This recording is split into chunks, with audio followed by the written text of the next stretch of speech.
Hello friends, आप सभी के यूट्यूब चैनल देखे हुए स्टडी का स्वागत करते हैं। आप सबके लिए क्लास 10 का जो कि समांतर सरल एपी, ठीक है, एपी पे मैं क्वेश्चन लेकर आ गया हूँ। इसे दिया जाता है कि 15वां पद, 18वां पद, 9वां पद, 6वां पद, दूसरा पद निकालने के लिए, ठीक है। बहुत आसान तरीके से हम आप बताने का प्रयास किए हैं। बस आप शुरू से लेकर वीडियो का अंत तक बन रहिएगा, ठीक है, आपको समझ में आ जाएगा। देखिए क्वेश्चन यहाँ पे दिया है कि एपी 3, 8, 13 और 18 पे का 15वां पद आपको ज्ञात करना है। क्या क्या ज्ञात करना है कि एपी का इतना पद का 15वां पद आपको ज्ञात करना है, ठीक है।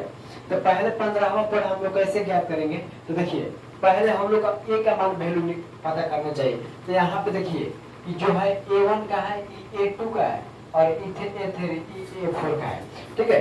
सब अलग अलग है, A1 A2 A4 का है, ये सब वैल्यू है। यहाँ A5 का है, तो ये तो पता चल गया कि A1 का वैल्यू हम लोग का मालूम चल गया, A2 का वैल्यू मालूम चल गया, लेकिन D का वैल्यू हम लोग का मालूम नहीं चला हुआ है।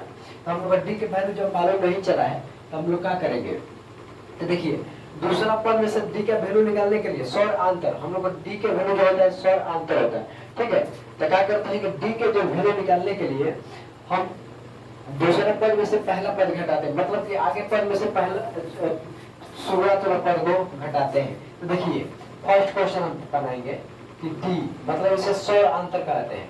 तो दूसरा पद यहाँ पे लिख देंगे, दूसरा पद माइनस का पहला पद, ऐसे भी लिख सकते हैं कि A2 में से A1, ऐसे भी लिख सकते हैं, ऐसे भी लिख सकते हैं, कोई दिक्कत नहीं है, ठीक है। चलिए तो यहाँ पे A2 माइनस A1 मतलब A2 कितना है? देखिए यहाँ पे 8 है, तो यहाँ पे हम 8 लिखेंगे, माइनस है तो माइनस। A1 कितना है? देखिए 3 है, तो 3 लिख लिए। D बराबर, तो D बराबर वैल्यू, तो 8 में से 3 रुपए खाइएगा तो कितना रुपए बचेगा? 5 रुपए बचेगा। तो आपको मालूम तो चल गया D का वैल्यू, ठीक है। अब सूत्र का होता है 15वां पद का सूत्र होता है, यहाँ पर हम सूत्र लिखेंगे कि 15वां पद का सूत्र क्या होता है। देखिए 15 जब पूछे ना, 10 पूछे ना, 9 पूछे ना, कोई का ना पूछे तो कोई दिक्कत नहीं है। देखिए एक में से घटा के लिख दीजिएगा। कितने डायरेक्ट भी बना सकते हैं ना, ऐसे भी बना सकते हैं।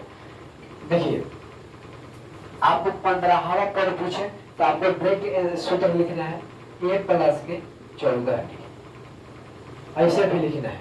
अगर उसे ना लिखे तो ऐसे सूत्र लिखे। ये दूसरा सूत्र हम बता रहे, फर्स्ट सूत्र सेकेंड सूत्र।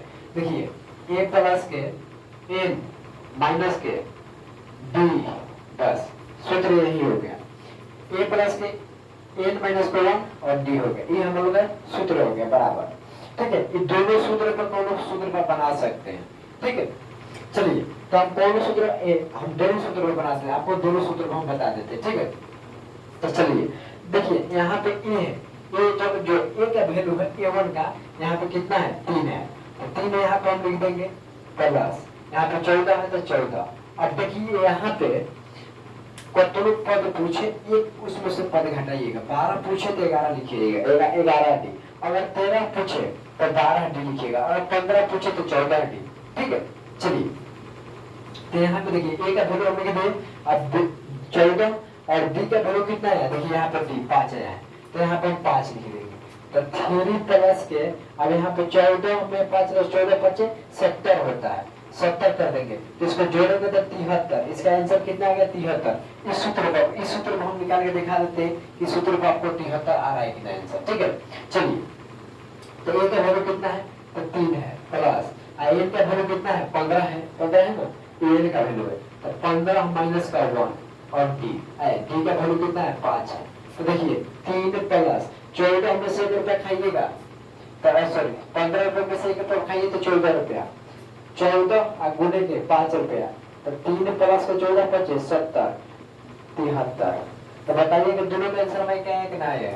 जो आपको जो इच्छा अच्छा लगे आप इन दोनों सूत्र से पूर्ण सूत्र बना सकते हैं, ठीक है।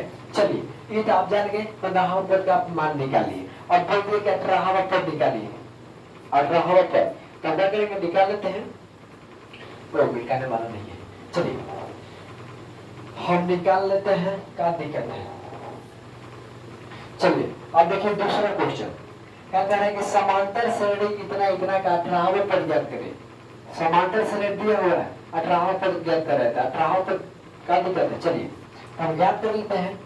यहाँ पे देखिए A ए का वैल्यू कितना है, यहाँ से हम लाइन से लिख देते हैं A1 A2 A3 A4।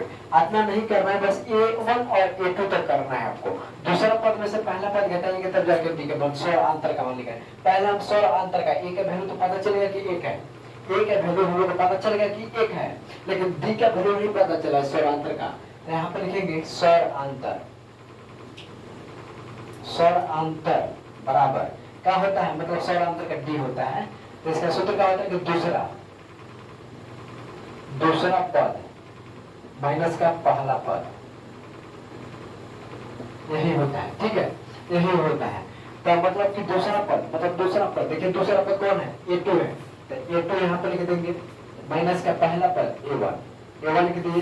तो A2 का मान कितना है, 4 है, और माइनस A1 का वैल्यू कितना है, 1 है। तो यहाँ पर D बराबर लिख देंगे, 4 में से 1 घटा तो 3 बचेगा। जब D का वैल्यू 3 आ गया तो 18वां दिया हो चाहे 17वां दिया हो, चाहे 16वां दिया है चाहे 5वां दिया, कोई दिया हो, हम अच्छी तरह से निकाल लेंगे। ठीक है, तो देखिए 18वां दिया है, तब हम सूत्र बताए हैं, सूत्र आपको बताए हैं क्या कि a प्लस का 18 कहेगा तो 1 घटाइए 17D। तो देखिए a का वैल्यू कितना है, a का वैल्यू कितना है, यहाँ पे 1 है, तो 1 लिखेंगे प्लस के 17 गुणे d का वैल्यू कितना है, 3 है। तो 17 का 1 प्लस 17 51 एक जोड़ दीजिए 52, इसका वैल्यू कितना आ गया, 52। 18वां पद का वैल्यू कितना आ गया, 52 आ गया। अब इसका वैल्यू जब निकाले थे तो 15वां पद का वैल्यू कितना आया था, 73 आया था। ठीक है, अगर आपको अच्छा वीडियो लगा तो चैनल को सब्सक्राइब कीजिएगा, लाइक कीजिएगा, शेयर कीजिएगा। ठीक है, चलिए हम अगले वीडियो में मिलते हैं। इतना के लिए